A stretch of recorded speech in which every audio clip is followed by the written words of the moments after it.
Hallo zu einer alten Folge von Gerrits Tagebuch. Eines Tages haben wir festgestellt, dass einige erste Folgen Probleme mit dem Ton bei YouTube bekommen haben.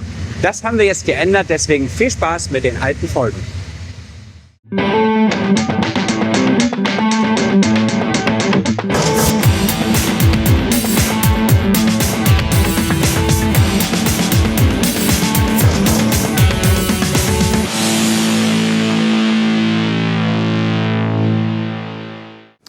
Herzlich willkommen zur nächsten Folge von Gerrits Tagebuch. Es gibt Monate, die laufen gut und es gibt Monate, die laufen wie der letzte, nämlich nicht so gut. Der Hauptgrund war erstmal, dass wir an unseren Utopia-Dioramen, also die 1 Quadratmeter Modelle der 6 Parteien gebaut haben und damit natürlich ziemlich viele Leute gebunden haben, sowohl Modellbauer als auch Techniker. Diesen Monat, Bauzeit dieser Utopia-Modelle, wollte ich dafür nutzen, um gewisse Softwareänderungen zu machen. Habe ich auch geschafft, aber die kann man im Bild nicht zeigen. Etwas schade. Die Sachen, die wir machen wollten, die wir im Bild zeigen können, haben tatsächlich teilweise leider nicht funktioniert. Grund ist, es gibt auch manchmal Rückschritte, nämlich dieses Flugzeug, das älteste, schon häufiger im Bild gewesen, funktionierte wunderbar, aber konnte nicht alle Funktionen. Und bei der Herstellung der neuen Steuerplatine, die jetzt in diesem Flugzeug drin ist und auch in den anderen, mit denen ich testen könnte, und bei der Programmierung der Software im Flugzeug muss irgendwas schiefgelaufen sein. Wir wissen nämlich leider nicht was. Seit 3 Wochen kann ich nicht mehr testen, weil die Flugzeuge nicht wirklich fahrbereit sind. Es ist immer sehr schwierig, sich in einem solchen Moment zu entscheiden, schmeiße ich die 3 Wochen Arbeit weg und fange von vorne wieder an. Oder gebe ich mir noch 1 oder 2 Tage und suche den Fehler. So hangeln wir uns seit 3 Wochen von Tag zu Tag und finden den Fehler leider nicht. Ich hoffe, dass das bald was wird. Zweites Problemchen, was sich so langsam eingeschlichen hat, ist, wir hatten am Anfang Räder, die wir selbst mit der Hand gedreht haben, die etwas eierig waren. Das sah auch manchmal auf den Aufnahmen etwas komisch aus. Und jetzt haben wir industriell gefertigte Räder, die sind butterweich und die Flugzeuge eiern nicht mehr. Schön. Aber sie rollen dafür seitdem zu gut. Und durch dieses zu gut Rollen haben wir ein neues Problem bekommen, nämlich wenn das Startkatapult das Flugzeug vor dem Start suchen soll. Das zeige ich mal als erstes. Bevor ich zeige, was wir für ein neues Problem gefunden haben, möchte ich kurz erklären, was hier eigentlich passiert. Das Flugzeug ist aus eigener Kraft auf die Startbahn gefahren. Unser Startkatapult, wie wir es nennen, der Schlitten, kommt an und muss das Flugzeug finden. Das heißt, er muss wissen, wo kann ich jetzt die Stangen in die Trichter des Flugzeuges einfädeln. Dazu gibt es im Flugzeug einen Sender und auf dem Schlitten einen Empfänger. Das heißt, der Schlitten fährt unter das Flugzeug und fängt langsam an, die Trichter zu suchen zum Einfädeln. Findet sie, fährt zurück in die Mitte, fädelt ein und startet. Das Problem ist aber, dass das Vorderrad des Flugzeuges eine ganz spezielle Konstruktion erforderte, nämlich es muss aus eigener Kraft fahren können. Das kann man sich so vorstellen wie das Fahrrad. Wenn man auf den Pedalen tritt, fährt das Fahrrad vorwärts. Wenn man das Fahrrad aber schiebt, was ja bei Flugzeug auch passieren muss, wenn es gestartet wird durch unsere Maschine, muss das Fahrrad oder das Flugzeug rollen können. Ein Fahrrad kann das, weil es eine sogenannte Freilaufnabe hat und das Flugzeug hat es auch. Problem ist aber, wenn dieses Suchsystem unter dem Flugzeug lang fährt und wir hier auf diesem Schlitten, in dem Schlitz, das sieht man hier wunderbar, ein Stück Magnetband haben, welches den Lenkmagneten aufnimmt, damit es nicht im Schlitz nachher reibt oder kaputt geht beim Start. Wenn dieser Magnet mitgezogen wird von dem anderen Magneten, rollt das Flugzeug vorwärts. Dieses Problem war uns zwar bekannt, aber wir hatten es nie, weil die Räder einfach nicht gut genug waren. Es ist nie aufgetreten und es war immer so ein bisschen wie, ist nicht da, abgehakt. Jetzt haben wir tolle Räder und das Problem ist da. Die Lösung versuchen wir gerade zu finden. Eine ganz einfache Idee war einfach den Rückwärtsgang einzulegen in dem Moment. Denn ähnlich wie beim Fahrrad, wenn das Fahrrad steht und ich die Pedale rückwärts drehe, passiert gar nichts. Beim Flugzeug passiert das auch. Wir müssen das machen, damit wir beim Pushback das Flugzeug rückwärts schieben können.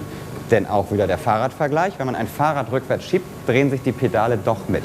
Das würde beim Flugzeug wegen des Antriebs und des Getriebes nicht gehen, also müssen wir beim Schieben den Rückwärtsgang einlegen. Wenn ich den Rückwärtsgang ganz normal im Stand einlege, passiert also gar nichts, wie beim Fahrrad. Diese minimale Kraft, die auf unser Bugradsystem ausgeübt wird, in dem Moment, wo ich den Rückwärtsgang einlege, scheint zu reichen, dass unser Problem gelöst ist. Das kann aber nur der Dauerbetrieb zeigen und wie ich eben gerade schon sagte, können wir gerade keinen Dauerbetrieb machen. Ich hoffe aber, dass dieses Problem niemals mehr ein Thema in Gerrits Tagebuch ist, weil es gelöst ist. Was ja letztes Mal nicht mehr ganz so geklappt hat, war die Vorführung der Pushbacker vom Frachtterminal. Wir haben hier, einer ist nicht im Bild, 5 Pushbacker insgesamt fertig, die sind voll funktionsfähig. Und damit man es mal gesehen hat, werde ich diese beiden Flugzeuge jetzt mal in den Pushvorgang bringen. Dabei ist es eine große Herausforderung, dass die Flugzeuge in einem Winkel reingefahren sind in den Pushbacker, dass sie beim Rausfahren sich nicht um die eigene Achse drehen oder irgendwas. Das heißt, wir haben am Anfang sehr viel testen müssen, um hier die Einfahrtsradien festzulegen für unterschiedliche Radstände, sprich unterschiedlich große Flugzeugtypen. In diesem Fall scheint das vorzüglich zu klappen. Wir haben am Anfang überlegt, ob wir tatsächlich zu den Sternen greifen sollen und versuchen sollen, wie es in der Realität wirklich der Fall ist, das Flugzeug mit einer Drehung exakt auf der Rollbahn abzustellen. Das ist einfach von der Eintrittswahrscheinlichkeit, vor allen Dingen im Dauerbetrieb verschleißen die Räder mal ein bisschen, es verändern sich Kleinigkeiten am Flugzeug, sehr schwierig zu erreichen. Deswegen haben wir uns entschieden, dass wir so einen Kompromiss bilden, wie man es jetzt hier sieht, dass die Flugzeuge im 45-Grad-Winkel, im Idealfall sozusagen, abgestellt werden. Somit hat das System ein bisschen Spielraum, dass das Flugzeug auch mal, wenn die Räder verschlissen sind, zum Beispiel so stehen kann oder vielleicht heute auch mal so rauskommt, ohne auf den Nachbarpositionen gegen andere Flugzeuge zu stoßen.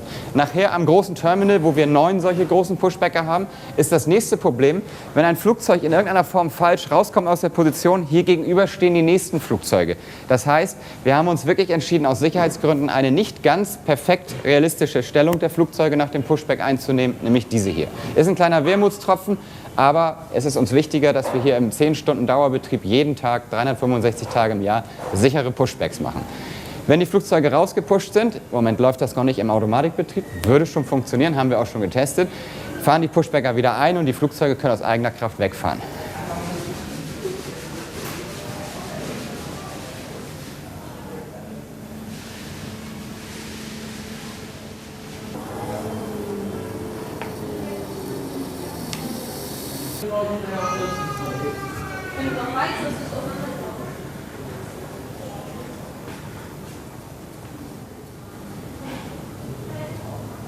Und weg ist er. Das sah jetzt nicht besonders schön aus, weil ich eine falsche Fahrstufe gewählt habe. Am Ende wird das natürlich sauber und sanft passieren und sowieso würden niemals 2 Flugzeuge direkt nebeneinander gepusht werden. Aber das ist eine Kleinigkeit, bevor ich jetzt wieder Anrufe kriege.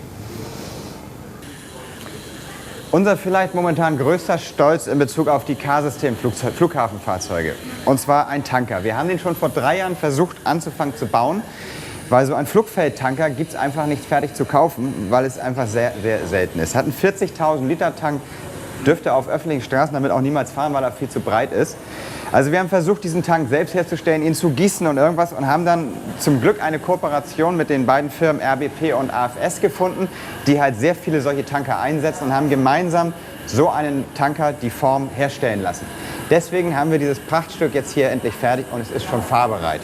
Und ich werde mal zeigen, habe ich selbst noch nie ausprobiert, wie es aussieht, wenn der Tanker nachher unter das Flugzeug fährt. Ich starte ihn mal hier. Jetzt wird er übrigens von dem Computer erkannt, dass er hier steht. Jetzt bringe ich dem Rechner bei, was passiert ist und dass der Tanker dahin fahren soll. Habe ich wirklich noch nie getestet. Ich hoffe, das funktioniert jetzt.